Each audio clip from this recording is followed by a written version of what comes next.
ci mars 2024 ci réew mi mu nekk première sortem comme ni ma ko waxee léegi ñu am mbégte ak kontante Adji Mbergane Kanouté honorable ginnaaw bi ñu la nuyoo jërëjëf ci teewaay bi premier numéro seen show bu semaine bi. jërëjëf Khalifa maa ngi lay nuyu bu baax di am mbégte aussi toog ci plateau bi bu seen show ma di la nuyu di nuyu également askanu Sénégal bi ñuy seetaan ci biir ci bitim réew ci réseaux sociaux yi mais également di nuyu seen président Bougane Gueye Dany. ni ma ko waxee léegi déjà merci ci nga ñu consacré sa première sortie depuis le changement de régime intervenu ci mars 2024 mu am ci lu bëri loo xam ne nit ñi comprendre luñ ko woon à la veille du scrutin ñu gis Adji Mbergane Kanouté muy apporter son soutien au parti au pouvoir actuellement muy le PASTEF ban version lañ ci jàpp yow mi ndeyum bi liggéey. waaw d'abord ma remercier askanu Sénégal véritablement li ma jot ci ay messages ci moment yooyu noonu.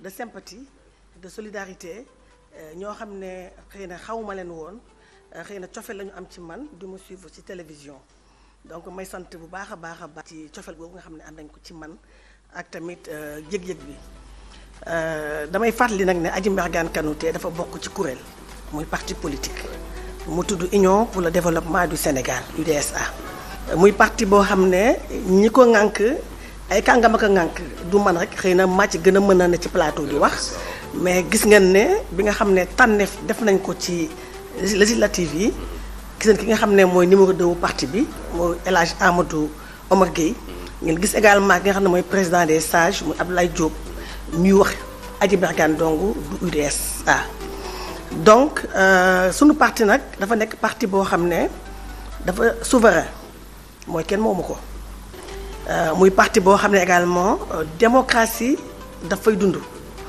nuróowut ak parti yi nga xam ne tey xëy na njiit bi rek mooy dogal mooy toog fu ko neex dogalee nu ko neex nous on fonctionne pas comme ça loo xam ne dañ koy waxtaanee dañ koy teg ci table bi décision bu inclusive lay nekk ndax ñëpp xam nañu ne démocratie nag boo ko tënkee rek dañuy woy li ñuy woy la loi de la majorité donc ba ñu toogee waxtaan suñu parti suñu biir jàpp nañu ne que ne war nañu mën a jàppale la liste de PASTEF. Je précise que encore que nous ne sommes pas de PASTEF mooy bokkuñu PASTEF mais à un moment donné suñu parti décidé na soutenir la liste PASTEF te jàpp naa ne am nañ ci droit am nañ ci sañ-sañ ndax UDSA kat amul benn directive bu mu war a mën a jot ci kenn à part ñi nga xam ne ñooy ay ñoñam ndax mooy militants yi nekk ci base bi mooy ñi nekk ci secrétariat national bi moo ñi nekk ci bureau politique bi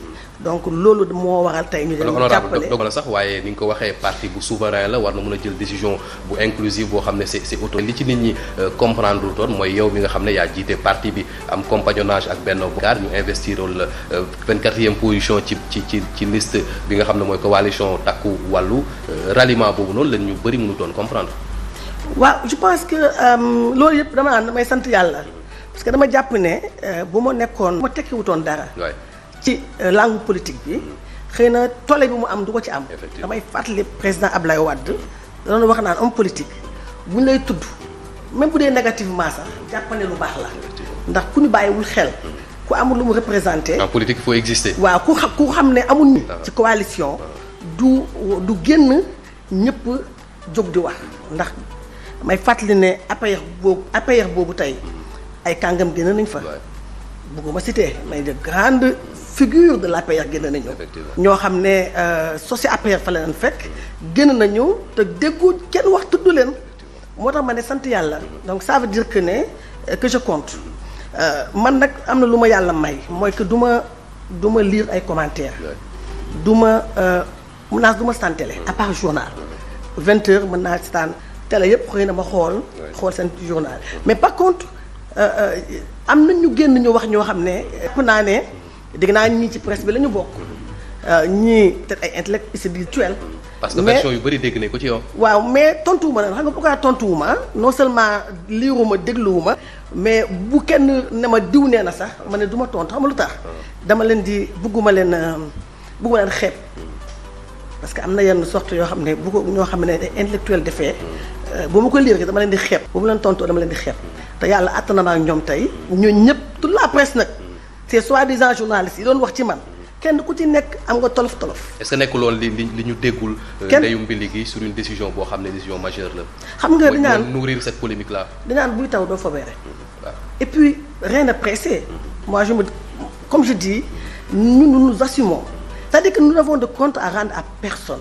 donc je voyais même pas l'utilité ni l'opportunité ni la pertinence de génn ci plateau yi di wax parce que c'est une décision souveraine et démocratique.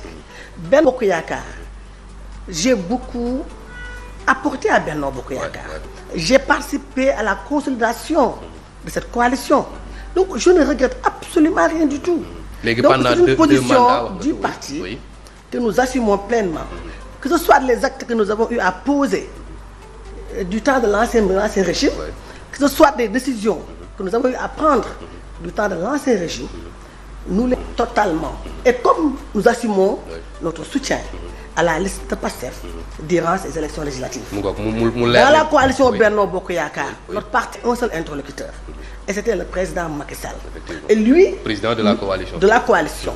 Et nous lui avons écrit une lettre. C'est-à-dire que nous sommes à la périphérie. Jotoon na l'information que le président de la République, République, cette décision-là. quand on allait en assemblée générale, quand le secrétariat se réunissait, le président de la République était au courant. Donc il savait que nous allons prendre une décision. Donc man Adji Mbergane jàpp naa ne ku ma xam ne du ma ragal. J'assume mes positions. Lépp lu ñu mën a waxal, je suis constante dans toutes les positions et mon parti également. Donc reste dans cette dynamique. Effectivement, le divorce est consommé avec Benno Bokk Yaakaar. Est-ce que mën nañu jàpp ne peut-être yéen autant nekkul yow donc mais ñëpp ñoo xam ne rek amu apporté loolu lay benn accompagnement au PASTEF soutien lañu ko tuddee woon am nañu jàpp ne transhumance la. xam nga il faut pas parler de divorce avec Benno Bokk Yaakaar bu ñu fàtte ne c'est le président Macky Sall. Oui. qui a moom moo dissoudre la coalition Benno Bokk Effectivement, Yaakaar. on s'en rappelle. Et les investitures nous ont montré que ne dissoudre na ko certainement c'était pour être avec le Parti démocratique sénégalais. Donc franchement. Parti yëpp libre woon finalement. waaw du ñun ñoo quitté woon Benno Bokk Yaakaar. mais Benno Bokk Yaakaar a été dissoute. Donc occasion pour moi de remercier le président de la République, le président Macky Sall. Parce que nag moom moo nekkoon suñu interlocuteur ci coalition Benno Bokk Yaakaar. Il a été notre soutien dans cette coalition. Une coalition où nous n'avons bénéficié d'aucun soutien, sauf le soutien du président Macky Sall, de la première dame, et également je peux citer le ministre d'État Ndeye Marième Badiane ou le ministre d'État Benoît Sambou. À part ñooñu, on avait notre parti, aucune relation privilégiée avec aucun responsable de l'APR. Et nous avons compris, avec les investitures, que le président Macky Sall n'était apparemment plus intéressé par la chose politique. Et l'avenir nous a donné raison. Les investitures, c'est pas le président Macky Sall. Je suis désolé. Mais c'est un groupe qui était là. Oui, mais c'est un groupe qui était là et qui s'est fait investir et qui a investi aussi le partisan. Malgré ku mel ni yow 2 mandats au niveau du Parlement. Oui, je parle même pas de 2 mandats. Nekkul des frustrations la woon par rapport ak la position boo defee 2 législatures mérité nga au moins figurer parmi les 10 premiers si. Oui, soit. Mais une chose que nous avons remarqué après les investitures est que c'était pas le président Macky Sall. D'accord. Le président Macky Sall, nous avons compris qu'il n'était plus intéressé par la chose politique. Peut-être était là comme il a dit, lui-même l'a dit, il voulait accompagner la coalition. Les investitures du président Macky Sall, nous c'est ça qu'on a. C'est pas le président Macky Sall. Et nous, notre alliance, c'était avec le président Macky Sall. Effectivement. Nous nous plaisons à dire que nous sommes des Macky Sall. Macky Sall est-ce à dire nous maintenait la responsabilité dans la des coalition. Abdou Mbow et autres moom nga ci gis Abdou Mbow Amadou Mame Diop ak Abdoulaye. Non, je ne cite pas de nom. Véritablement, je ne cite pas de nom. Je dis simplement, que ne man gëm naa ne du président Macky Sall moo impliqué wul investiture yi impliqué wul. Donc ça montre encore une fois de plus que nous n'avons un seul soutien au sein de la coalition Benno Bokk Yaakaar et c'était le président Macky Sall. En dehors du président Macky Sall, nous avons la première dame. En dehors de la première dame, il y avait la ministre d'État Ndeye Marième Badiane et le ministre d'État Benoît Sambou. C'est les seuls, je ne dirais pas soutien au vrai sens du mot, c'est les seuls personnalité avec qui nous entretenions politique bi c'était d'excellentes relations politiques. Effectivement. Voilà. Sur la situation ak la wala transhumance la lan lañ ci jàpp. fi mu nekk nii yaa ngi ci Pastef wala. Tu sais, quand les gens parlent de transhumance, moi ça me fait marrer parce que vraiment le communiqué a été très clair. J'ai vu que am na ñoo xam ne dañoo jóg. J'ai vu une journaliste qui est un peu écervelée. moo ñu ko génn wax ne Adji Mbergane dafa transhumé. Je pense que ne dans votre métier. am na ñoo xam ne c'est pas parce qu'on a fait le CESTI rek. que dañu am yenn déontologie bi éthique bi non. je pense que yéen tamit war ngeen gën a ñu wax assaini sur la presse. y a des jeunes journalistes yoo xam ne. il faut que ñu dem à l'information. J'ai vu même une photo de moi avec Birame Souleye Diop. Je suis vraiment désolée. Birame n'a rien à voir avec notre soutien à la liste Pastef. La photo là avec Birame, c'était au siège de la Banque mondiale à Washington. On s'est croisés et on a de très bons rapports. On a été ensemble à l'Assemblée nationale. Birame gisuma ko sax moo ñëw rek këf sama téléphone pour dire rapport bi ma am ak moom. ma gëstu gis na Birame la. ñu tooñante mi ne ma di ngeen yàgg opposition ma ne ko waa ba tey. Ça fait même pas 3 minutes man ak moom échange bi. ma xëy gis ñu def moom ak Birame Souleye Diop ñoo ko dox et tout vraiment je suis désolé. Maintenant quand on a voulu soutenir la liste Pastef et je précise que c'est pas le Pastef qui est venu vers nous. Non. Et le doyen Alla Kane a raison. C'est nous ñu ñoo dem vers le doyen Alla Kane. moom dañu ko ciy dégg lu bari. Parce que le doyen Alla Kane pourquoi le parti demul seeti Ousmane Sonko on aurait pu faire comme tout le monde dem seeti Ousmane Sonko parce que comme je le dis toujours Ousmane c'est un frère demuñ ko fa. Pas une question de transhumance ou bien une question de chercher. Mais qu'est-ce qui est à la situation amoon na yeneen formation politique yu fi nekkoon dans l'opposition war a participer ci législative choisi le parti au pouvoir. xam nga loolu taxoon ñu bëri gis ne peut-être les confrères. xam nga nous on l'a toujours dit. Et je l'ai dit dans des émissions. On a toujours dit que le président Macky Sall. bu doon Ousmane Sonko ñëw fekk ñu ànd ak Macky Sall. konoon moom bu taxawee di xeex dañu ànd ak moom. D'accord. Mais dafa ñëw fekk ñu ànd ak président Macky Sall. Effectivement. mu ñëw fekk président Macky Sall takkal ñu dafa ñu ci liste. Effectivement. askan fal ñu. kon yaakaar naa ne ñun du ñu wan kon Macky Sall ginnaaw tant que mu ngi nekk en exercice. Effectivement. dem di soutenir beneen liste. C'est la raison pour laquelle. Première raison bi. Le parti n'a même pas hésité.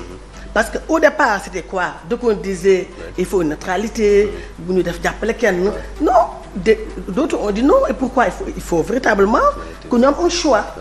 Comme ni Abdoulaye defoon ci et choisir Pastef c'était pour ñun parce que je l'ai dit dans d'autres plateaux je vais pas y revenir am na koo xam ne bos dafa jege na Ousmane Sonko dafa nekk membre fondateur sunu parti kon kooku yaakaar naa ne suñu parti bu jàppalewul Macky Sall moom la war a jàppale.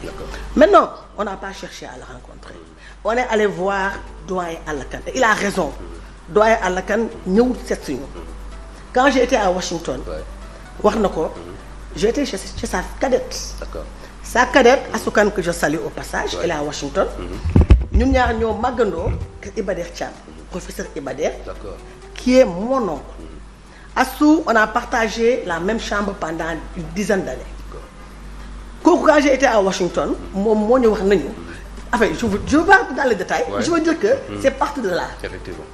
Tu as des relations particulières. C'est parti de là, voilà. Et quand je suis rentré, quand je suis revenu au Sénégal, j'ai échangé avec le numéro 2 du parti. Lui, il prend Alla Kane comme une référence. moo ko di tàpp économe. Alla Kane ñu fàttali ne mooy le magu Pastef. mooy magu Pastef. et quelque ne la dafa nekk militant de la gauche mu une référence di école tamit. ci page bi nga xam ne tey politique bi. donc bi ñu waxtaanee sunu waa parti la majorité s'est dégagée que ne nous allons soutenir la liste de Pastef. Et comment faire? Il faut aller rencontrer doyen Alla.